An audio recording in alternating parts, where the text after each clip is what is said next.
तत्व निरूपण। उपमन्यु बोले, इस प्रकार शिव जी का कोई बंधन नहीं है। माया हो या प्रकृति, बुद्धि हो या अहंकार, उन्हें किसी का बंधन नहीं है। उन्हें मानसी कोई बंधन है, न चित्त तथा इंद्रियादि का, न तन्मात्रा का और न आकाशमत्व। वह काल, कला, अविद्या, नियति, राग, द्वेष सबसे परे हैं। उनका न कोई आग्रह है, न कुशल न अकुशल, न उनका कोई कर्म, न विपाक, न सुख न दुख, न फल न आय, न भोग और न ही रूप। उनका विपाक के समान वासना से कुछ संबंध नहीं है। भोगों के संस्कार और त्रिकालिक गोत्रता भी उनमें नहीं है। न ही उनके कारणपन का, न कर्ता न आदि, अंत, मध्य, कर्म, कारण तथा कार्य कुछ भी। उनके बंधु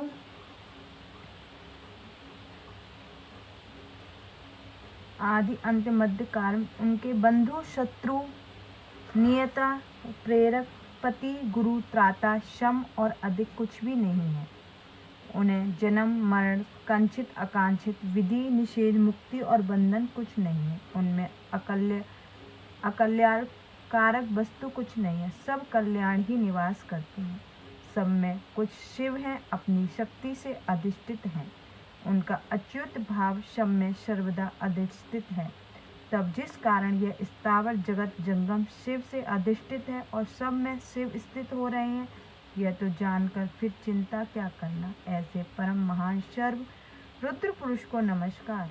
हिरण्यवाह, हिरण्यपति और ईश्वर हैं, जो अंबिका के पति ईशान है।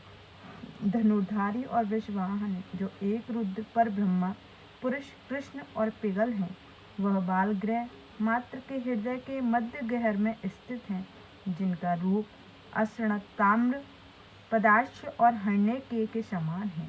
यही नील लोहित देव सर्वत्र विचर रहे हैं, जो सौम्य और घोर रूप से मित्र, अक्षर, अमृत, अव्यय, विशेष, परम, भगवान, अनंतक, अचेतन को चेतन करने वाला, मुक्त और प्रपंच से परे कहा जाता है, जो लोगों के शिव के नाम से विख्यात है और जो अतिशय ज्ञान और ऐश्वर्य युक्त है।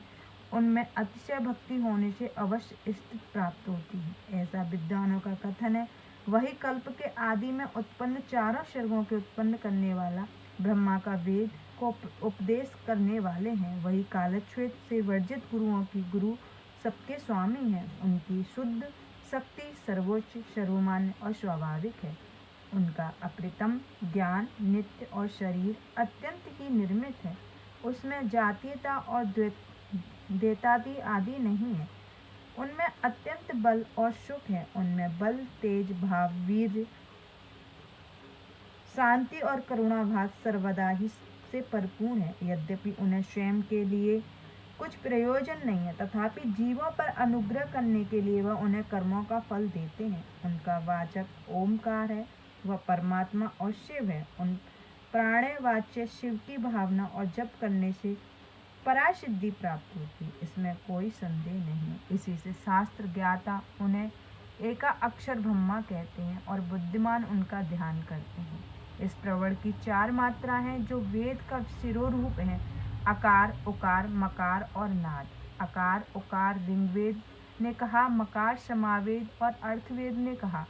अकार महादेव जी हैं, जो रजोगुण से युक्त चतुर्मुख ब्रह्मा और जगत का उत्पादक हैं, तथा उकार प्रकृति योनि का सत्य गुणात्मक है, जिसके पालन करने वाले विष्णु हैं, तथा मकार पुरुष बीज तम है, जो संहार करता हर वाचक है, और नाद पुरुष ईश, निर्गुण, निष्क्रिय और शिव है, जो 3 मात्राओं से युक्त सब 3 प्रकार का है, तथा जो आदि मात्रा अपने शिवात्मक का बोध कराता है, जिससे उससे परे कुछ नहीं है तथा अपार भी कोई नहीं है। इसमें सूक्ष्म की कोई नहीं है और बृहत भी कुछ नहीं है। वहाँ एक वृक्ष के समान स्तंभित स्वर्ग में स्थित है। उस पुरुष की यही संपूर्णता है। इति शिव महापुराण सप्तम वायव्य संहिता का उत्तरार्ध का 6वां अध्याय समाप्त। जय गुरु जी, शुक्राना गुरु।